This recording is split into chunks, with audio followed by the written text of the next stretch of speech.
welcome to my channel. I'm Alyanna Ross, studying BS Communications Technology Management in Ateneo de Manila University. And today, I'm gonna be showing you how to study math because apparently, I'm a math guru now. We will be discussing two parts.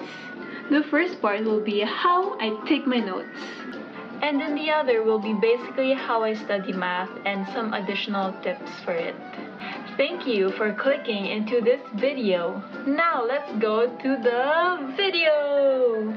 What I like to use for my math notes is number one, an A5 binder which I got from National Bookstore in Katipunan, and this is similar to Muji but it's way cheaper, and I think it's from the brand Compass or Compera or Campus, I'm not sure, I'm sorry.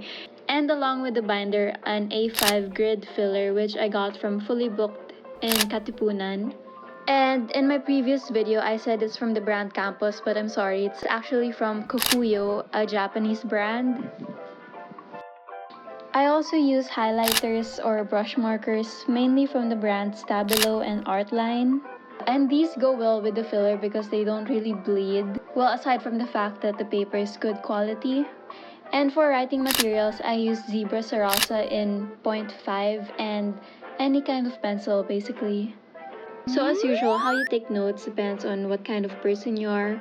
Well, for me, I want to understand the lesson but have good and organized notes at the same time as well.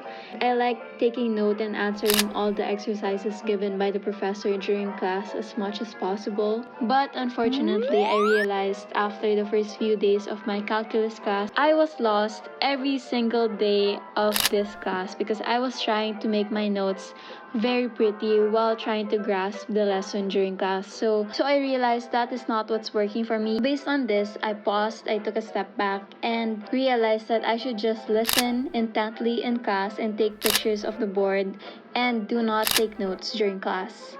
There's no point of taking pictures of the solutions if I don't listen, because if I don't listen, then I'll just get lost trying to rewrite my notes at home. So I don't know for you, but that method really works for me. But since it's math, it's still important to practice answering questions on your own. So for me, I would bring a scratch paper or would use the Excel sheets in the back of my planner and would solve some of the problems being discussed during class. And once I understood the lesson and got the hang of answering problem questions, I'd just sit back and listen in class basically.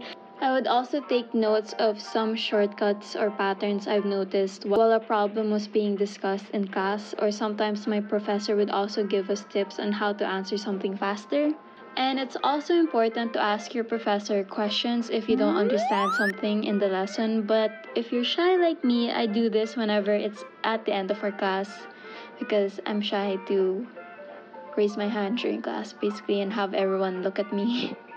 And sometimes asking my professor helps, but if you still don't understand, it's okay to ask help from your friends or ask help from my good friend, YouTube. And when I changed my note-taking system into this, I honestly started understanding the lessons more and more, and I didn't have to hardcore study anymore every session of math class, unlike what I used to do in my first week of calculus class.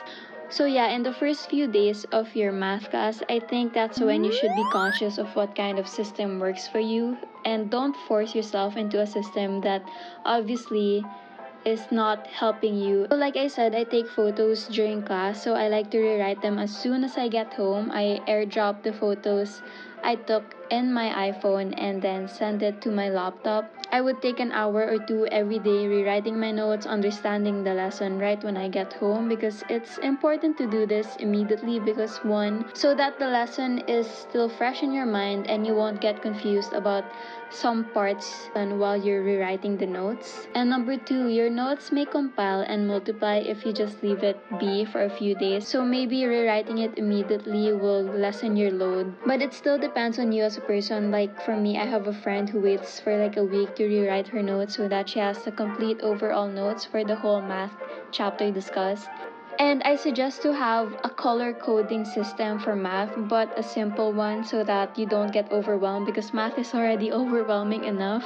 For me, I like to use my pink highlighter as to indicate the main topic, and then blue theorems or formulas. and then orange for definitions, etc. And then finally yellow for steps to answering the problems or tips, shortcuts, and examples. I used to be super into making my notes pretty back in senior high school, but obviously, girl, I don't have the time for that, so I guess simplicity is key.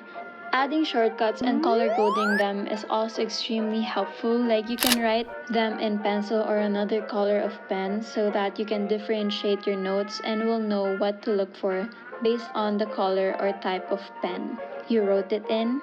This could help you adjust how you focus on your notes when studying. Like for me, I like to utilize this method in hard problems. Like for derivatives, I use pencil so that it could help me understand why the next step turned out that way. I would put little notes or marks using pencil at the side explaining why the answer is that way. So for the second and last part is how I study or tips for studying.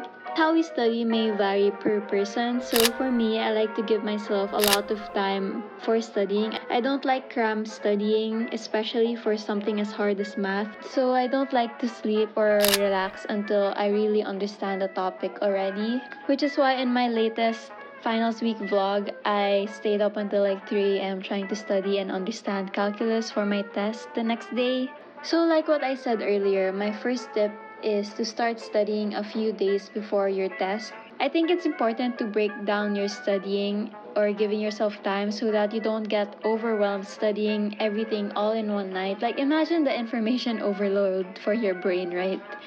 This method is also good just in case you still have uncertainties about topics, like you'd still have time to ask questions to your professors or friends, or you can still search the topic up like on YouTube and still have time to absorb that information. Split my studying into 2 days. In day 1, I study half the coverage and then the next day the rest of the topics. And as for my overall review, I also do it on day 2. And I also like to do an overall review a few hours before the test. So tip number 2, practice makes semi-perfect. In math is not like other subjects. No matter how many formulas you memorize, actually answering a problem yourself and watching the professor answer it or memorizing the formula are two entirely different things. You still need to practice answering a lot of exercise questions on your own before the actual test because I swear guys, this really helps me a lot. So I answer a lot of practice questions and make sure I get all the answers correctly and understand the solution. And luckily, my professor gives us a mock test full of supplementary exercises that will be similar to our test. And sometimes I would also search up some practice questions online because the internet is really helpful, guys. But unfortunately, the mock test my professor gives and some online resources don't have the solutions and usually just has the answers. So if I don't get it right and don't have the correct solution, I'm gonna keep trying until I get the right answer and solution. And sometimes with a bit of help from online resources, which is my next step actually. At GeoGebra, which is a graphing calculator, and this website called Symbolab, which can give me a lot of solutions to any kind of math problem basically. I really love this website, guys. It has helped me so much in trying to get the answers for calculus. So for the practice questions, I try to answer a problem on my own first and I'm gonna keep trying, but if I'm really tired and I get stuck on a step forever, I would use Symbolab and GeoGebra to see the step-by-step solutions. I also use Khan Academy and of course with the help of some random math teachers on YouTube. And lastly, tip number 4 is to make index cards. I also did this for science and math when studying for my college entrance exams, and I think this really helped me a lot. In here, I like to put important formulas, important definitions, and shortcuts in answering math problems. So making an overall review is really helpful for me, and I think it will be helpful for you guys to do after studying because 1, it could help you remember what you just studied and see if the material did stick to you. And 2, like what I said, I put formulas and definitions and shortcuts, so I guess it could simplify math for you. Like with the shortcuts, tips, and step, it could help me understand and answer things faster. And lastly, I like to read through my index cards a few hours before my test so that I could remember the important things I should know and make sure that I do remember it. And yeah, thank you all for watching, and I hope you all enjoyed my tips, and I hope I didn't bore you guys too much. And please like and subscribe and comment down below what tip you liked the most and what was helpful for you. I guess please call our hotline for more inquiries.